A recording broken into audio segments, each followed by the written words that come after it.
સચિના Pardi કણદી અંબિકાનગરમાંથી 42.2 kilo ગાંજાના જથ્થા સાથે 3 મહિલાઓને પોલીસે ઝડપી પાડી હતી. મહિલાઓ પાસેથી ₹21 લાખથી વધુનો ગાંજાનો જથ્થો કબજે કર્યો છે. ત્રણેય મહિલાઓ ઓડિશાના ગંજામ જિલ્લાના વતની છે અને હાલ સચિનમાં રહેતી હતી. સુરત શહેરને નશામુક્ત બનાવવા પોલીસ કમિશનર હુકમસિંહ ગેહલોત દ્વારા શરૂ કરાયેલા નો ડ્રગ્સ યુનિવર્સિટી અભિયાન અંતર્ગત સુરત પોલીસે મોટી કાર્યવાહી કરી છે.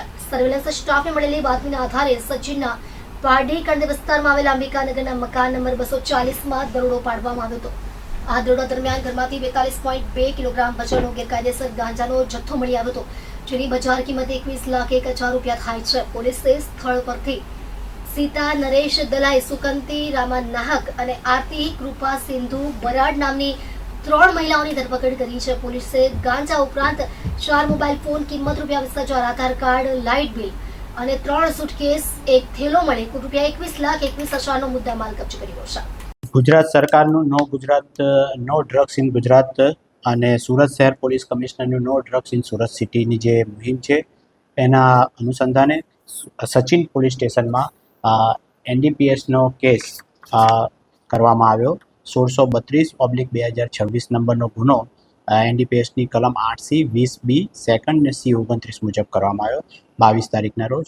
તેમાં 3 આરોપીઓ જે મહિલા છે તે પકડવામાં આવી અને ટોટલ જથ્થો છે 42 કિલોગ્રામ, એટલે ટોટલ 21,01,000નો જથ્થાની કિંમત છે અને બધું થઈ એમના મોબાઈલની કિંમત ને બધું થઈ 21,21,000નો આ ટોટલ મુદ્દામાલ ઝડપવામાં આવ્યો છે.